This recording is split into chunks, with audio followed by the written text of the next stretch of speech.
नमस्कार। मंत्रालय में आपका स्वागत है। बात आज राजस्थान में जाट राजनीति की। जाट एक कास्ट है। कास्ट बेस्ड राजनीति राजस्थान के अंदर नहीं, पूरे देश के अंदर होती है। ये आपने देखा होगा।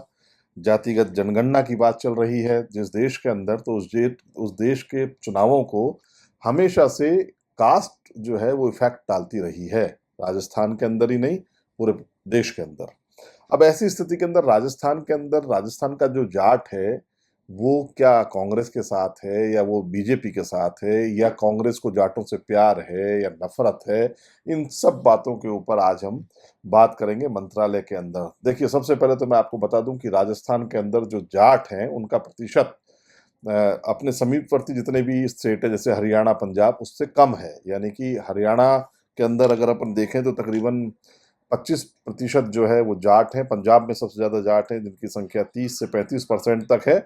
राजस्थान के अंदर जो जाट है वो 12 से 15% के बीच में है। एक्चुअल तो आंकड़े जब जातिगत जनगणना होगी तब आएंगे, लेकिन 12 से 15% तक इनके आंकड़े आते हैं। मतलब ये पहले कम थे, 9-10% के आसपास थे, फिर जनगणना हुई तब उसके बाद में ये बढ़ करके आंकड़ा जो हमारे पास में आया, ये आया कि राजस्थान के अंदर जो जाट हैं वो तकरीबन 12% के आसपास का एवरेज रखते हैं। लेकिन इनके जो विधायक चुने जाते हैं वो तकरीबन 15% के आसपास विधानसभा के अंदर पहुंचते हैं। यानी कि लगभग 30 विधायक जो हैं वो राजस्थान के अंदर जाट विधायक पहुंचते हैं हमेशा से।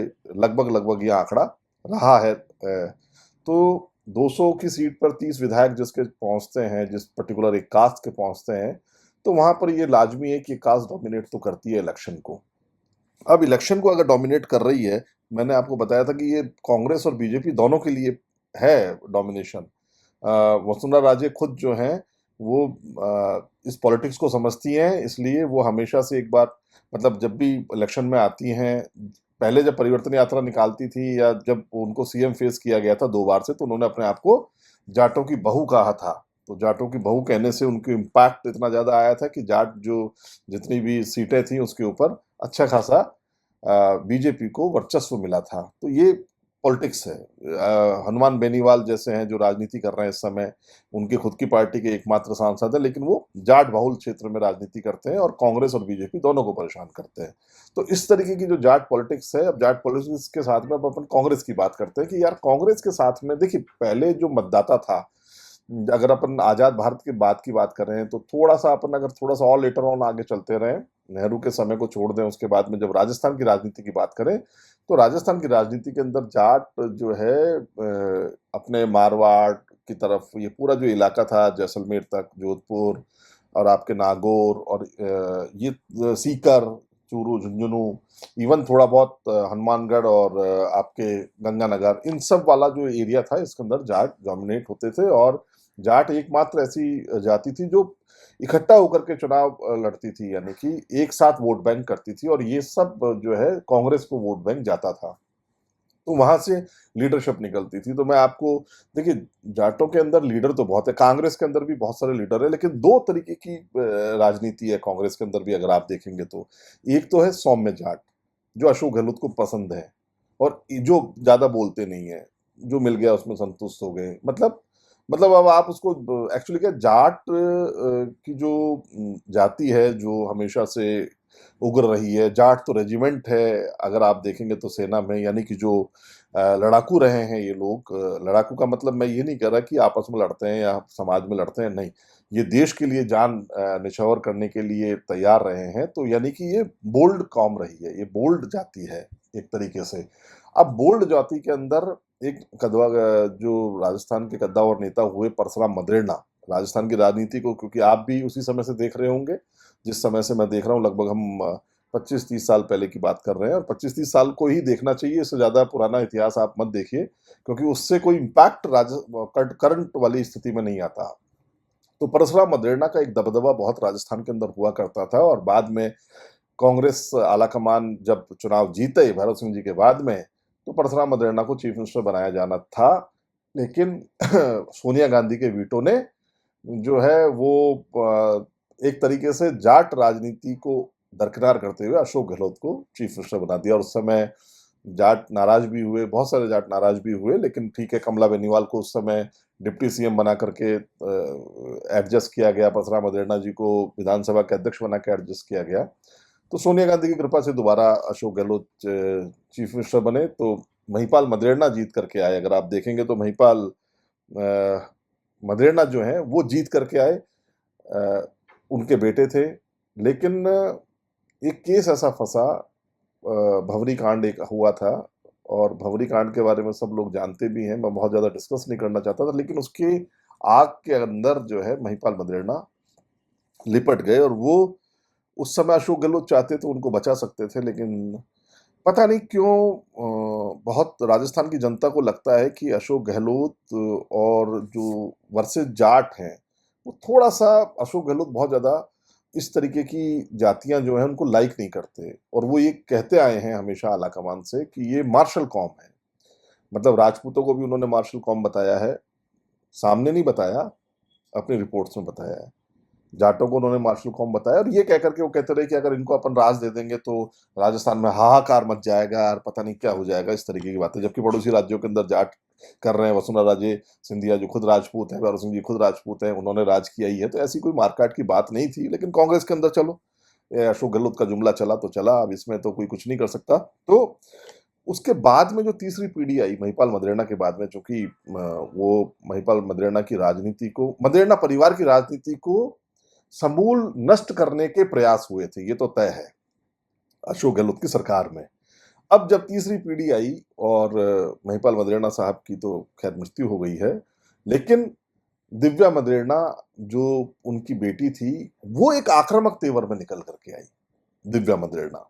और वहां पर एक इनके क्षेत्र के अंदर एक बद्री जाखड़ हैं जो अशोक गहलोत के खेमे के माने जाते हैं, मतलब वही सौम्यता। और बद्री जाखड़ जो है, बद्री जाखड़ के अगेंस्ट में है दिव्या मदेरणा। तो दिव्या मदेरणा है आक्रामक नेता, बोलने में भी तेज तर्रार, महिला, ऐसी आक्रामक शैली, बेबाक बयानी, चाहे कुछ भी हो जाए। तो ऐसी महिला को भी दबाने की कोशिश हुई, होती है। अच्छा, अशोक गहलोत कभी भी नहीं चाहते कि जाट की इस तरीके की लीडरशिप आगे आए, राजपूतों की इस तरीके की लीडरशिप आगे आए, वो कभी भी नहीं चाहते। उसको हमेशा वो हैम्पर करते रहते हैं, ठोका ठोकी करते रहते हैं उसके ऊपर। यानी जिसको मौका मिले तो वहीं पर उसको कोशिश करते हैं वो कि ये आगे नहीं बढ़े, क्योंकि उनको हार्डकोर पॉलिटिशियंस जो होते हैं, जो बहुत बोलते हैं जनता के अंदर, जिनका रुतबा होता है, वो थोड़ा सा इसी चक्कर में सचिन पायलट के साथ में इनका बैर हुआ, क्योंकि सचिन पायलट भी क्या हार्डकोर पॉलिटिशियन हुए। और 10 जनपद, मैं तो आला कमान क्या कहूंगा, 10 जनपद कहूंगा, कि 10 जनपद पर भी यही चीज कहलवाई गई। क्या कहलवाना था 10 जनपद पर, कि गुजर नेता है, मार्शल कॉम है, राजस्थान में पता नहीं क्या हो जाएगा, इस तरीके की बातें की गई। चलो उसको अपन छोड़ते हैं, अपन तो आज जाटों की बात करते हैं। अपन सचिन पायलट की बात और बाद में कर लेंगे, सचिन पायलट और अशोक गहलोत की बात बाद में कर लेंगे। तो कांग्रेस के अंदर क्या है, कांग्रेस के अंदर देखिए जाट कौन से चलते हैं, सौम्य जाट, रामलाल जाट है। आपने कभी सुना ही नहीं होगा कि ये जाट जैसा कोई भाषण देते हैं। हरीश चौधरी है, वो आपको लगेगा ही नहीं, देखने से भी नहीं लगेंगे कि ये कोई हार्डकोर जाट है। एक लालचंद कटारिया हैं, मतलब कृषि मंत्री रहते हुए किसान ही नहीं जान पाए उनको, वो ऐसे जाट निकले। तो ये कुछ ऐसे नाम हैं कांग्रेस के अंदर। और एक देखिए, दोनों पार्टियों ने, बीजेपी ने भी सतीश पूनिया को 3.5 साल तक जाट होने के कारण कमान दी थी बीजेपी की प्रदेश अध्यक्ष की।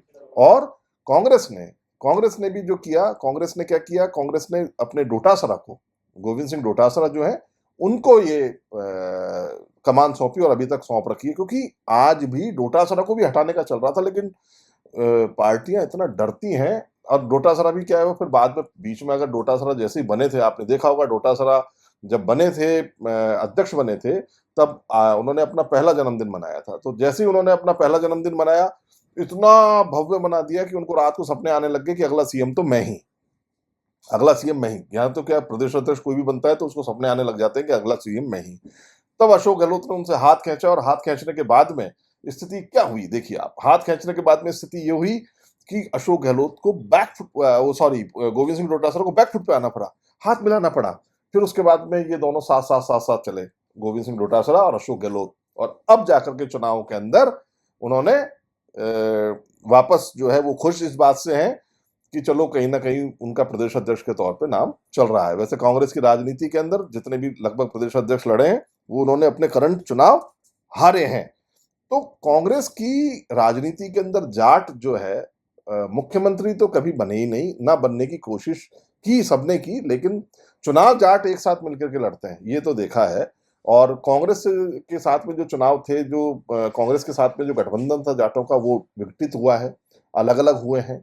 जाटों अब जाट कौम क्या बहुत स्मार्ट कौम हो गई है, तो वो क्या देखती है, अवसर देखती है कि जिसका पलड़ा भारी होता है उसकी तरफ पूरा का पूरा वो अपना मैक्सिमम दे देते हैं। तो जैसे पिछली बार भी ऐसा ही हुआ था, इस बार भी इसी तरीके की संभावना है। तो जाटों के जो नेता हैं, ये एक मंच पर आकर के और एक बार जो बोल देते हैं, उसी से स्थिति स्पष्ट हो जाती है। लेकिन कांग्रेस के अंदर क्या है कि ऐसा लगता है कि कांग्रेस को अब वो जो बड़े हार्डकोर जाट हैं, जो कि जनता के नेता हैं, जो कि अच्छी बयानबाजी करते हैं, जो कि विरोध के स्वर उठाते हैं, जो कट्टर एक तरीके से तेज तर्रार जाट नेता हैं, उनसे कांग्रेस को परहेज है कि नहीं है ये तो नहीं पता, लेकिन अशोक गहलोत को उन लोगों से परहेज है। और इसके लिए दिव्या मदेरणा भी कई बार कह चुकी हैं, अपने इशारों इशारों के अंदर वो सीधी बातें करती हैं। हरीश चौधरी जो है वो भी चाहते हैं जाट नेता के नाते उनको भी कुछ मिले, लेकिन चूंकि पंजाब हार चुके हैं, पंजाब के प्रभारी थे हरीश चौधरी, और वहां पे भी उनके ऊपर भी आरोप लगे थे, हार चुके हैं, तो अब उनको भी साइडलाइन, एक तरीके से साइडलाइन ही कर दिया गया है। कई बार सचिन पायलट के साथ मिलते हैं, कई बार क्या करते हैं, ये तो आपस में मतलब कौन कब किससे मिल जाए इस राजनीति के अंदर, ये समझना बहुत मुश्किल है। लेकिन इस चीज को आप समझिएगा कि कांग्रेस की राजनीति के अंदर जाट फैक्टर जो है वो इंपॉर्टेंट रोल अदा करता है। लेकिन क्या हार्डकोर जाट जैसे गोविंद सिंह डोटासरा एक तरीके से हार्डकोर जाट माने जाते हैं, उनकी भाषा शैली, ये बाएं चढ़ाना, बोलना, एक तरीके से स्टेटमेंट ऐसे देना आक्रामक टाइप के, क्या अशोक गहलोत इस तरीके के पॉलिटिशियन को आगे लाना चाहेंगे? मुझे तो नहीं लगता कि गोविंद सिंह डोटासरा को वो आगे लाना चाहेंगे, क्योंकि वो भी अगर आगे आएंगे तो एक तरीके से अशोक गहलोत के कॉम्पिटिटर ही बनेंगे। मंत्रालय में आज जाट राजनीति की बात, कल फिर मुलाकात करेंगे नए मुद्दे के साथ। दीजिएगा इजाजत, नमस्कार।